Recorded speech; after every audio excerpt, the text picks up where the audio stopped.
This week, we are talking about something that is so universal, and yet, when we experience it,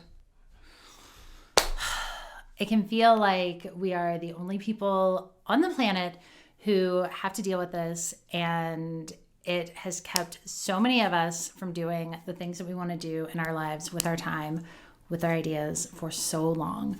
That thing that we are talking about today is fear. Specifically, the fear that keeps us from taking action on the things that we say we want to do. And on the things that matter the most, that deeply, truly matter.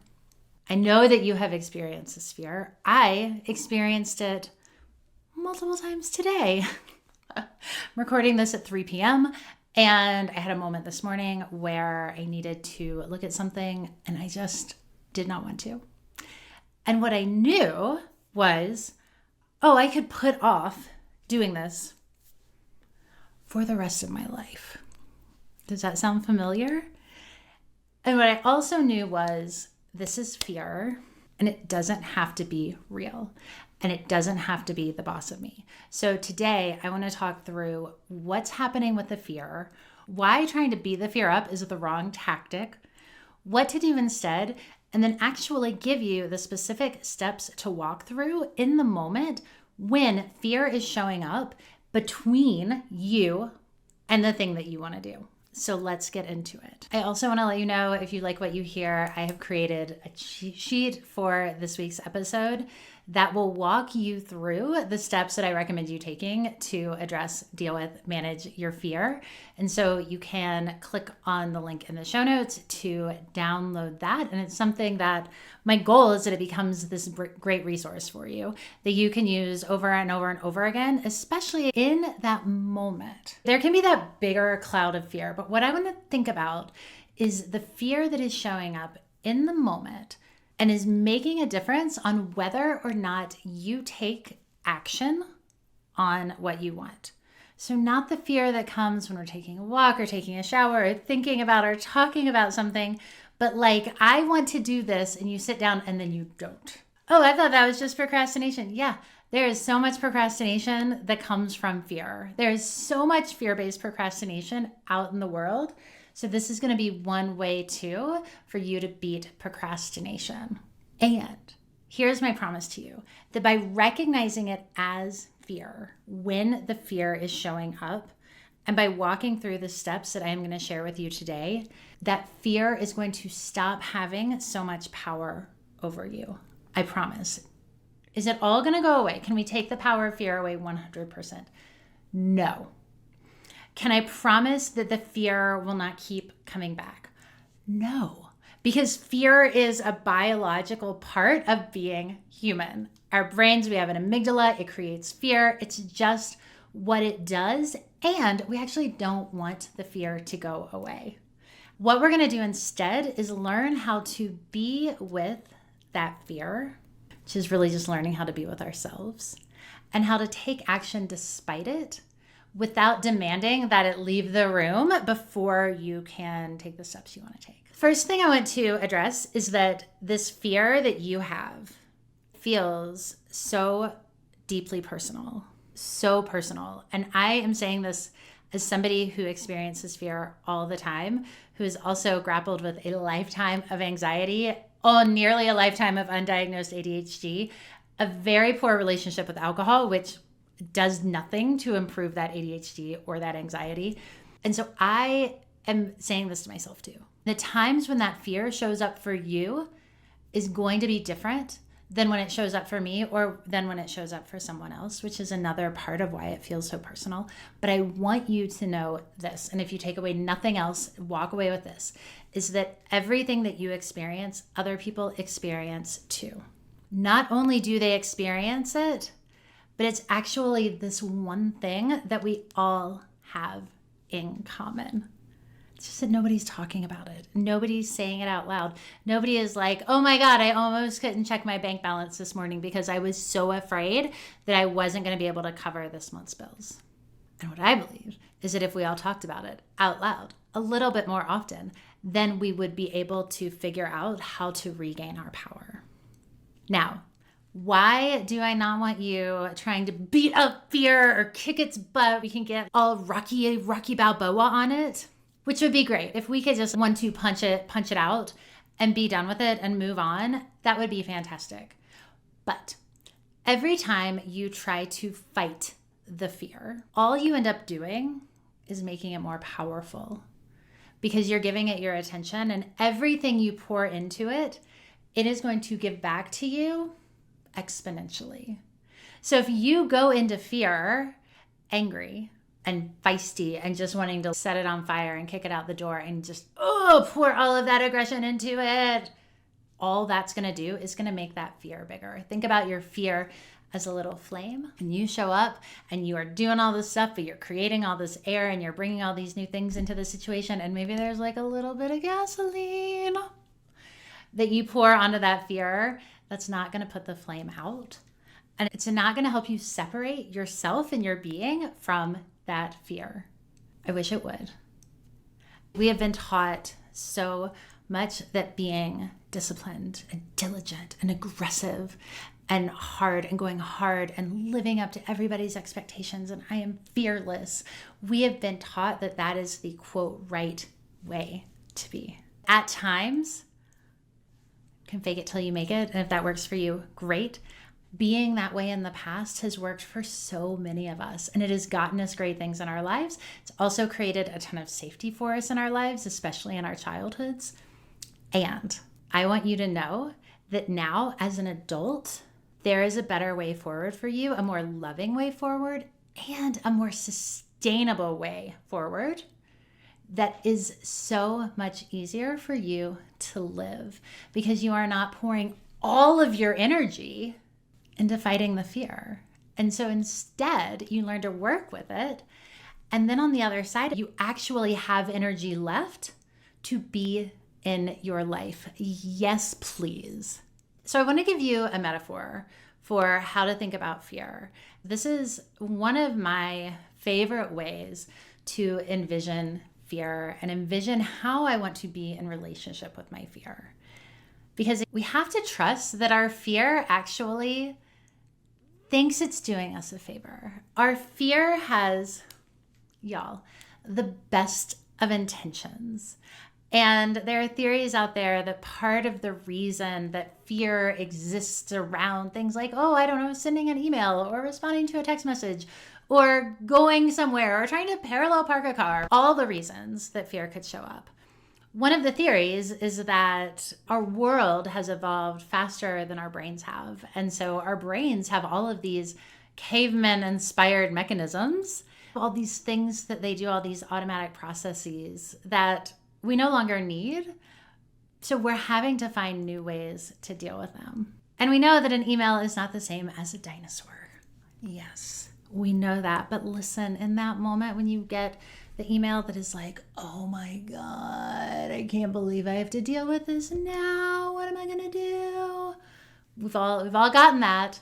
It feels like you are staring down a T-Rex in Jurassic Park when you're in the Jeep and then the side mirror and the thing comes up, right? So here's the way that I like to think about it. And you can picture this whether or not you are a parent, whatever your circumstances are. I want you to think about trying to put a child to bed, 4, 5, 6-year-old little kid. It is your job to get this child to close their eyes and go to sleep. It's a hero's job sometimes. And you're walking out of their room, lights off, shutting the door, and they say, wait! There's a monster under the bed. The fear is the fear of the monster? No. The fear is not the monster. The fear is the kid. Alarm, alarm, alert, stop it.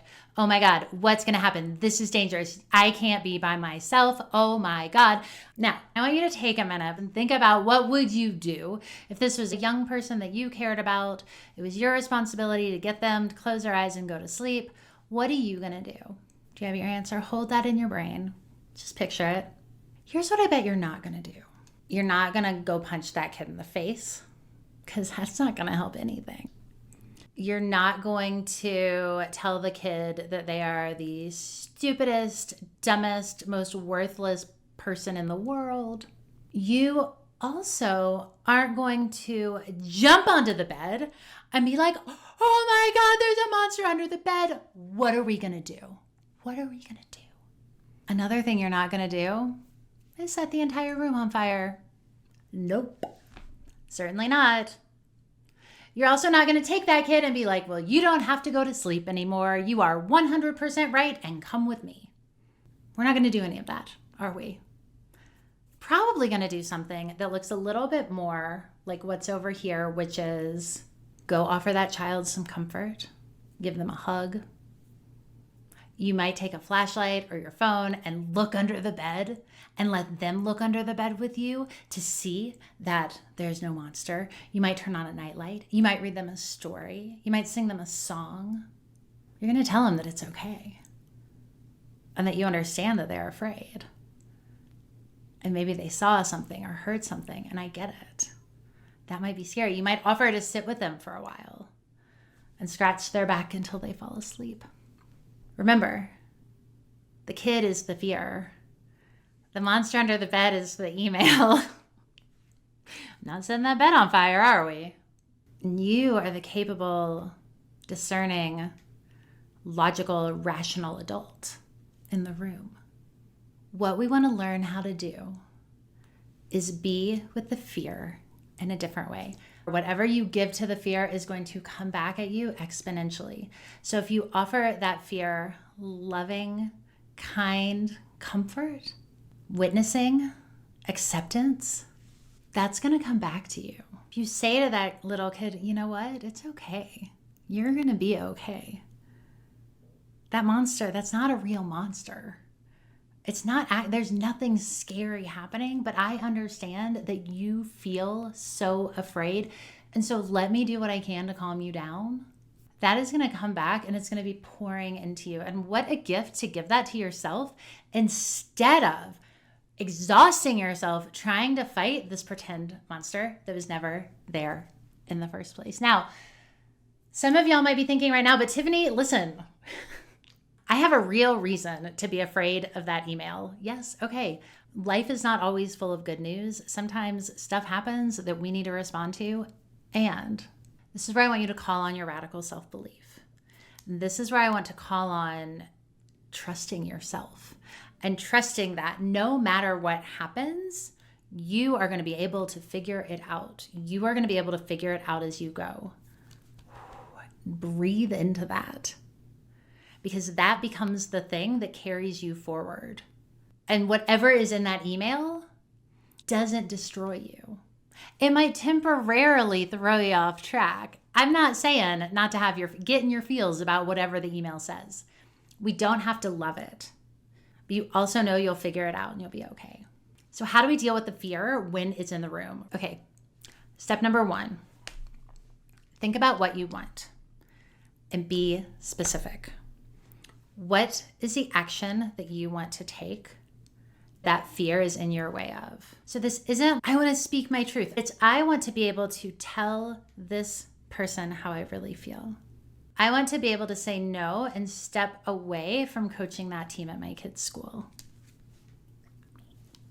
I want to be able to say, I understand that you have those expectations about the things that I can do, but I can no longer do that. And it is not my responsibility to carry the weight of your expectations.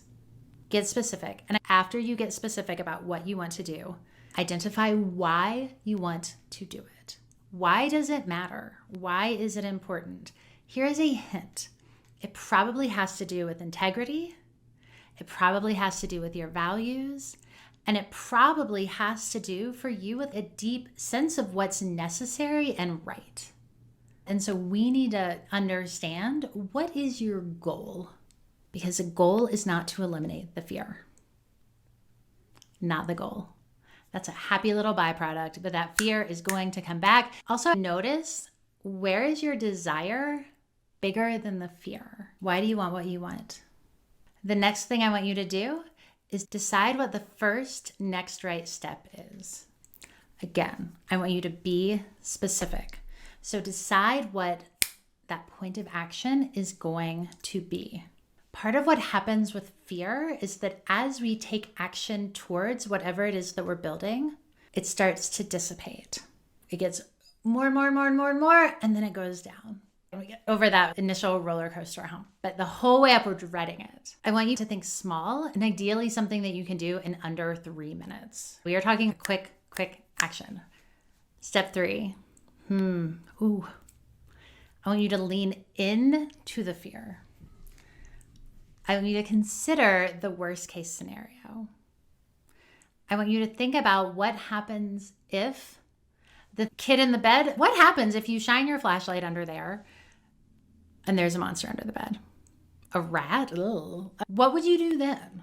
We're doing 2 things here. Number 1, we're saying to the fear, I see you and I hear you and I acknowledge you. I'm witnessing you. When we're afraid, all we want is someone to listen to us. But having someone be like, don't be afraid. I wish that helped. Or don't worry. Wish that helped. Also, it doesn't help. Neither of those help. Thank you with that bad advice. Please get out of here. It doesn't help. It makes you feel terrible. It adds a layer of shame onto you. And it doesn't make the fear go away. In fact, it makes it worse. Because then we feel the fear about feeling the fear. So instead we want to be like, tell me more. What's happening here? What's underneath all of this? And what I often find is that something is really important to me and that I am afraid of letting somebody down, letting myself down, disappointing somebody, disappointing myself, or having somebody tell me that I can't hack it, having some sort of a rejection. We can talk a lot about that rejection fear, y'all. I've got so many thoughts on that, so many things that must leave. But I want you to stay with it, and I want you to dig underneath and go through the layers, because what we're looking for is what else is present here. And what usually there is you are craving a sense of safety. You're craving a sense of acceptance. You want that validation, the witnessing. You want someone to say, I see you and you're doing a great job and you're amazing. Guess what? We all want that. It's not just you, not just me, all of us. All of us. Let's try something. Let's try a little experiment. If you are hearing this, whether it's on the podcast or YouTube or on my website or wherever, I'm going to make a post about this episode on my Instagram. And if you are hearing this and you are like, yeah, that's all I want too, the sense of belonging, go to that post and put a butterfly in the comments. You can find that post on my Instagram feed. I'm the Tiffany Hahn. I'll come in and leave a link to it in the show notes. And on my feed, I'll put a butterfly in the feed image. Let's see what happens. Let's see what happens when you realize it's not just you. And let's see how many people will come in and do that together. Fun? Yes? Great. Okay, we've thought about what we want. We've identified the first, next, right step. And guess what? You can keep identifying the first, next, right step. Just do the next right thing. We've leaned into the fear. We've examined that worst case scenario. By examining it and looking at it, we're taking away its power. Now I want you to... This is like the most underrated advice ever. So simple, not so easy. We always forget. I want you to close your eyes and take a deep breath and check in with your body.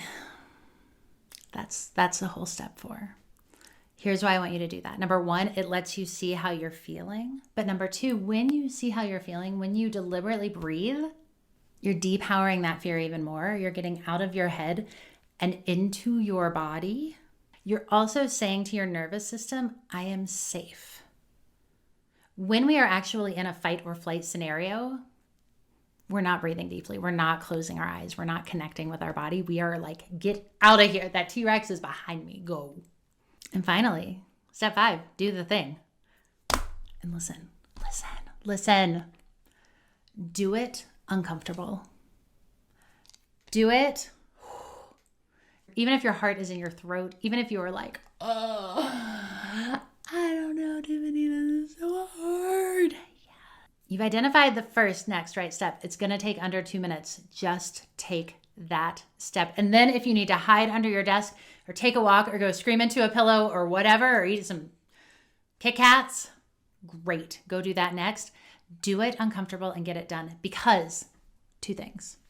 Number 1, that action is going to move you forward. Great. But number 2, it's going to teach you that you can survive doing things with fear present.